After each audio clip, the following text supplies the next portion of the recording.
ஏற்கனவே படித்த 3000 ஆண்டுகளுக்கு முன்னாடி வரக்கூடிய ஒரு கல், அதாவது ஒரு நட்சத்திரம், வால் நட்சத்திரம் வந்துன்னு இருக்குது. ஆனால் அது எதுவும் பண்ணாது, எந்த ஒரு வழியும் வரும். அது இல்லாமல் 3000 வருஷத்துக்கு நடந்த சூரிய கிரகணம் தான் அது. இப்போ 100 வருஷம் எல்லாம் சொல்கிறாங்க, பட் 3000 வருஷத்துக்கு முன்னாடி நடக்கும்.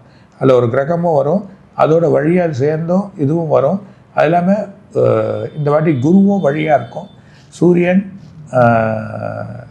நமக்கு இருக்கக்கூடிய பூமி, அது இல்லாமல் இருக்கக்கூடிய நிலவில் வந்து சென்டராக இருந்தாலும் இந்த வாட்டி குருவும் ஒரு பார்வையாக இருக்கும். இந்த பார்வையினால் கொஞ்சம் மறைவுத்தன்மைகள் ஏற்பட்டு செய்யலாம், ஆனால் பயப்பட வேண்டாம்.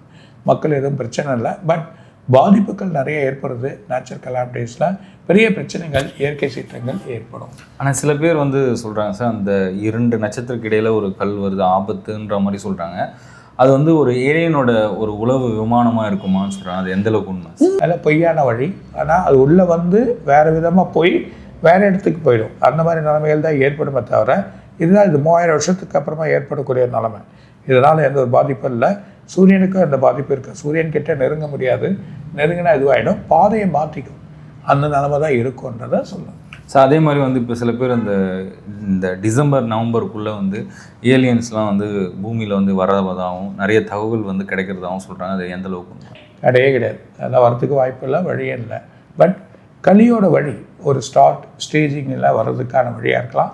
பட் இதெல்லாம் கிடையாது. ஏன்னா இந்த நாசா ரிசர்ச் பண்ணுறவங்களே வந்து அது அவங்க வந்து சிக்னல் கொடுக்குறாங்க, வரப்போகிறாங்கன்ற மாதிரி சொல்லும்போது நிறைய கன்ஃபியூஷன்ஸ் இருக்குது சார். அதனால் கிடையாது.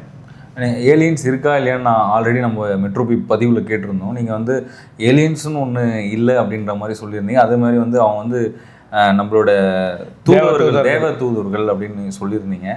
ஸோ அது மீண்டும் வந்து தொடர்ந்து நீங்கள் அதை தான் சொல்லிட்டு இருக்கீங்க. இயக்கம், தெய்வ மொழிகள், அந்த இயக்கமாக இருக்குது. தெய்வம்தான் இயக்கமாக இருக்குது. அந்த இயக்கமாக இருக்கக்கூடிய உலகத்தோட எவ்வளோ வால் நட்சத்திரங்கள், எவ்வளோ நட்சத்திர வழிகள் எவ்வளோ இருக்குது, இதெல்லாம் உண்மை வெளிப்படும். எப்படி இருக்குன்றது வெளிப்படுறது தான் இவங்க வந்து இதெல்லாம் ஏலியன்ஸ், இந்த பாதுகாப்பு வேணும், அது வேணும்னு நினைக்கிறாங்க. வேணாம். சில கிரகங்கள், சில விஷயங்கள் இதெல்லாம் டேமேஜ் ஆகிறதுக்கோ சில பிரச்சனைகள் ஏற்படுறதுக்கோ வாய்ப்புகள் இருக்குது. இருந்தாலும் இது ஏலியன்ஸ்னால நடக்காது.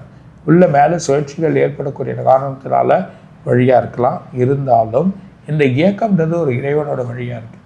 அந்த இயக்கத்தை பற்றிலாம் அடுத்த வருஷம் எல்லாமே தெரிஞ்சுப்பாங்க. வழியை பற்றி எல்லாமே புரியும் அப்படின்றது.